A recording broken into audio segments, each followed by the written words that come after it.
গতকাল পত্রিকায় আরেকটি খবর এসেছে যে গত 7 দিনে বিভিন্ন নদ নদী থেকে পানির ভেতর থেকে 17 জনের মানুষের মৃতদেহ উদ্ধার করেছে পুলিশ। এবং আমরা দেখছি যে মার্চ মাস থেকে যে হাম মহামারী চলছে এই বাংলাদেশে, সেই হাম মহামারীতে প্রায় 500 অধিক মানুষ, ছোট্ট ছোট্ট শিশুরা তারা জীবন হারাচ্ছে, মৃত্যুর মুখে পতিত হচ্ছে। এই হচ্ছে আমাদের বাংলাদেশের বর্তমান চিত্র। অর্থাৎ প্রতিটি জায়গায় প্রতিটি মুহূর্তে মানুষের জীবন বিপন্ন হচ্ছে, মানুষ মৃত্যুর সাথে পাঞ্জা লড়ছেন। যারা বেঁচে আছে আমরা, সে বেঁচে থাকা মানুষ যেন স্বস্তির নিঃশ্বাসটুকু আমরা নেওয়ার জায়গাটুকু পাচ্ছি না। এই ঘটনাগুলো কেন ঘটছে? প্রত্যেকটি ঘটনারই অবশ্যই একটি কার্যকারণ থাকে।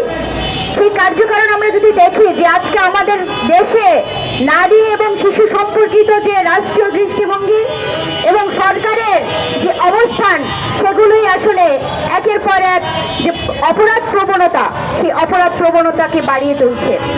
মহামতি কার্ল মার্কস একটি কথা বলতেন যে একটি সমাজ কতখানি সভ্য সেটি নিরূপণ করা যায় সেই সমাজে নারী এবং শিশুর অবস্থানকে সেটি দেখার মধ্য দিয়ে। অর্থাৎ একজন নারী তিনি কি মানুষ হিসেবে সেই সমাজে বসবাস করতে পারছেন, নিরাপদ এবং মর্যাদাপূর্ণ জীবনযাপন করতে পারছেন?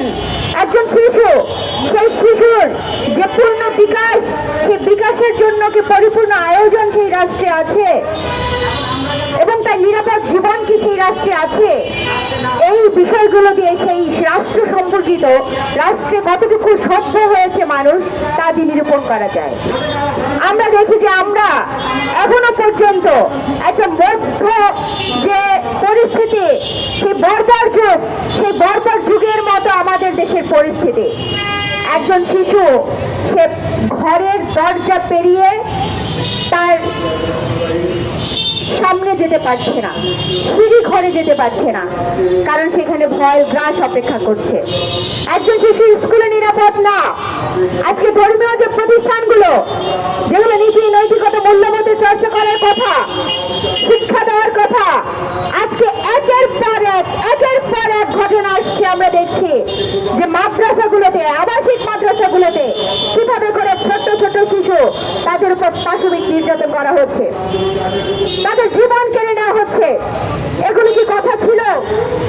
আজকে নীতি নৈতিকতা শেখানোর নামে শিক্ষার্থীদেরকে বলাৎকার করা হচ্ছে। ফলে এগুলো এমনি এমনি হয় না। এগুলোর পেছনে থাকে একটি দৃষ্টিভঙ্গি, এগুলোর পেছনে থাকে ভোগবাদী মন, এগুলোর পেছনে থাকে একটি সমস্ত কিছুকে যে কুক্ষিগত করার মানসিকতা। সেগুলো এই ধর্ষণ এবং হত্যা, এই ধর্ষণ শুধুমাত্র মানুষের যৌন কারণে করে না, তার ভেতরে থেকে ক্ষমতা দেখানোর একটা মোহ, তার অনেক ক্ষমতা, সেটা প্রদর্শনবাদিতা থাকে। ফলে আমরা বলতে চাই, আমাদের সমাজ আপাত মস্তক একটা অসুস্থ সমাজ। সেই সমাজকে যদি সুস্থ করতে হয়, তাহলে এদেশের মানুষকে, যারা এখনো নিজেদেরকে আমরা মানুষ মনে করি, যারা এখনো মনে করি আমাদের বিবেকটুকু আমি এখনো পর্যন্ত বিসর্জন দেই নাই এবং দিব না, কোনো কিছুর কাছে মাথা বিক্রি করবো না এবং মাথা নত করবো না, সেই মানুষদেরকে ঐক্যবদ্ধ হতে হবে। এবং এদের সাথে এই সমাবেশ থেকে বলতে চাই যে প্রায় 500 অধিক শিশু মারা যাচ্ছে। সেই দায় কার? সেই দায় রয়েছে অন্তর্বর্তীকালীন সরকারের প্রধান উপদেষ্টা এবং তার স্বাস্থ্য উপদেষ্টা। আজকে আমরা দেখছি ভিভিআইপি প্রটোকল নিয়ে সেই প্রধান উপদেষ্টা ঘুরে বেরিয়েছেন, আর আমাদের শিশুরা মৃত্যুবরণ করছে। ফলে ওই রাষ্ট্র শিশুদেরকে মেরে পার পেয়ে যাবে, এই দৃষ্টান্ত আমরা স্থাপন করতে পারি না। আমরা সরকারের কাছে জোর দাবি জানাই, যারা টিকা আনতে ব্যর্থ হয়েছে বা অবহেলা করেছে, তাদেরকে এই শিশু হত্যার দায়ে দৃষ্টান্তমূলক শাস্তি দিতে হবে। এবং একই সাথে দেশ বিক্রির নামে আজকে যে বাণিজ্য চুক্তি করা হচ্ছে, দেশের স্বাধীনতা সার্বভৌমত্বকে বিপন্ন করা হচ্ছে, তাদের জন্য সে অন্তর্বর্তীকালীন সরকার তাদের শাস্তির আওতায় আনতে হবে।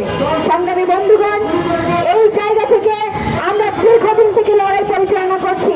আগামী দিনে